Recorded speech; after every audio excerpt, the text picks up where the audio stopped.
Galilal Malak Yahweh, Wa Yahushai, Ba Hashem, Rahakwadash. Double honors to the elders of GMS who rule well. Blessings unto those men, and blessings and salutations to the Akim out there in truth, pushing this word in all sincerity. With that being said, Shalom Israel, Barakatah. Today's lesson, war was in his heart. Today's lesson pertains to Esau Edom, which is known as the red horse of Revelation 6 and 4.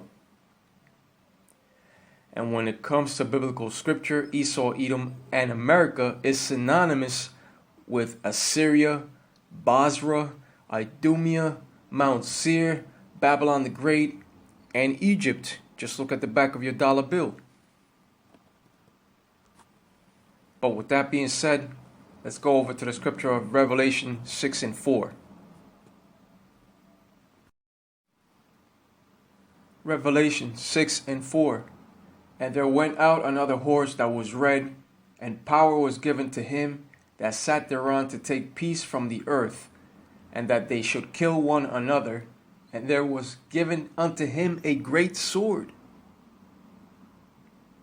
And that they should kill one another, and there was given unto him a great sword. And the red horse is in reference to Esau Edom, the so-called white race, due to their pale skin showing forth the red of their blood. Power was given to him that sat thereon to take peace from the earth, right? Through their many weapons of war, they take peace from the earth. They have ruled and conquered by their many weapons of war, including biological weapons, also the weapon of oppression, through rape, robbing, murder, and deception, the weapon of deception. Witchcraft, everything, etc. Because they use everything as a weapon. The Edomite power structure continues to rule the earth with a great sword, and nothing new under the sun.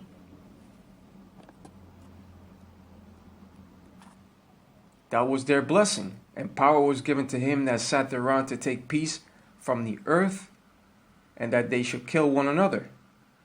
The nation of Esau Edom has been given the blessing of the sword, and through their military powers, they kill one another in war. Their true blessing was to live by the sword, according to the scripture of Genesis 27 and 40. And by the sword, and by thy sword shalt thou live. This is prophecy. Even their smooth words of deception are known to be weapons of war. With that being said, let's go over to Psalms 55 and 21, as you can see here, which says, the words of his mouth were smoother than butter, but war was in his heart. His words were softer than oil, yet were they drawn swords. Right. In other words, the words of Esau Edom were smoother than butter when it comes to them speaking of conspiracy theories and saying, look, what they're saying is not true. Disregard those people. It's all conspiracy theories. But when in fact, they were responsible for the biggest orchestrated conspiracy upon the true children of Israel. They orchestrated the biggest conspiracy of all upon the children of Israel, which consists of so-called Negroes, Latinos, and Native American Indians. They're the ones that kept everything hidden from Israel in a secret plan to do harm. Because after all, that's what conspiracy means. Conspiracy means a secret plan by a group to do something unlawful or harmful. They're the ones who orchestrated the real conspiracy against the true children of Israel. This is one of the reasons why the scripture of 2 Corinthians 2 and 11 says, lest Satan should get an advantage of us, for we are not ignorant of his devices. We are not ignorant of those smooth words, of that juicy juice that he pushes, because we know that war is in his heart. And his devices first begin through their deceptive and manipulative words. The words of his mouth were smoother than butter, but war was in his heart.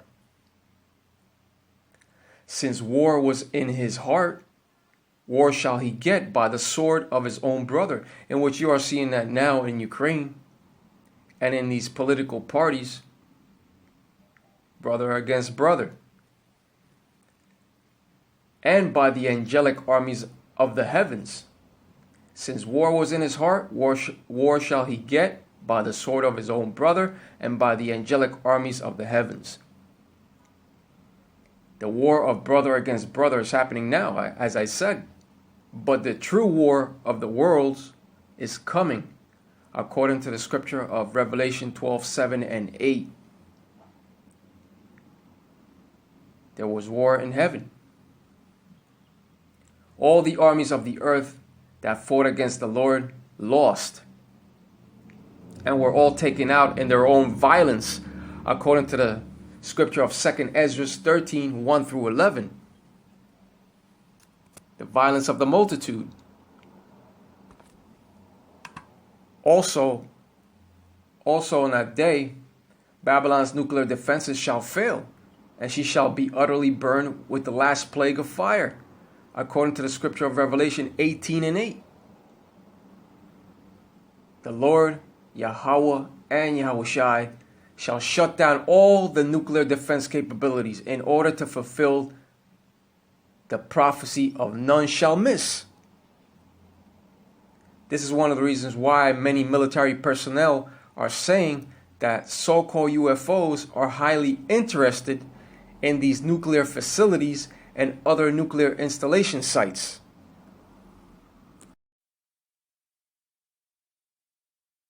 Declassified U.S. government documents and witness testimony from former or retired U.S. military personnel confirm beyond any doubt the reality of ongoing UFO incursions at nuclear weapons sites.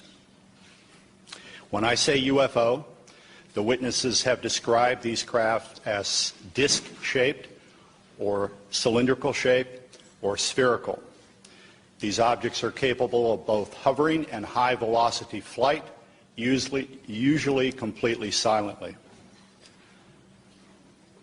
Over the past 37 years, I have personally located and interviewed more than 120 of these former or retired military personnel, all of whom report UFO incidents at one or more of the following locations: nuclear missile sites, nuclear weapons storage areas, and nuclear weapons test sites in Nevada and the Pacific during the era of atomic atmospheric testing. I believe, these gentlemen believe, that this planet is being visited by beings from another world who, for whatever reason, have taken an interest in the nuclear arms race which began at the end of World War II. Regarding the missile shutdown incidents, my opinion, their opinion, is that whoever are aboard these craft are sending a signal to both Washington and Moscow, among others, that we are playing with fire, that the possession and threatened use of nuclear weapons potentially threatens the human race and the integrity of the planetary environment. Isaiah 13 and verse 5.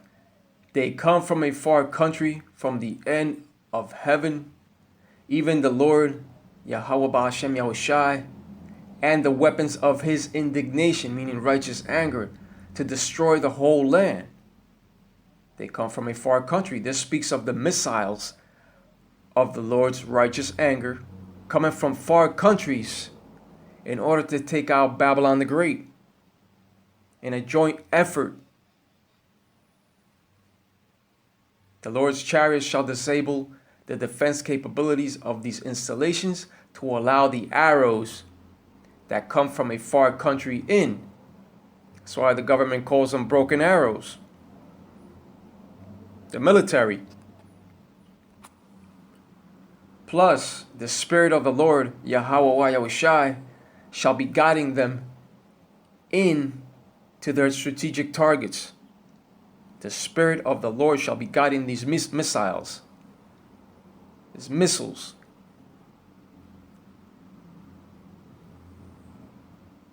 But first is the Sihip of Kuragma. That must come in order for all hell to break loose upon society. The chariots are there in these installations, as you saw from the video, to see that everything runs smoothly. For the sake of what? For the sake of prophecy. As soon as all remaining prophecies are fulfilled, Babylon the Great shall become a desert and a barren, desolate wasteland. With that being said, Kal Allah Malak Yahweh, Wa Yahushai, Ba Hashem, Rahakwadash, and double honors to the elders of GMS who rule well. Blessings unto those men, and blessings and salutations to the Akim out there in truth, pushing his word in all sincerity. With that being said, Shalom Israel, Barakatah.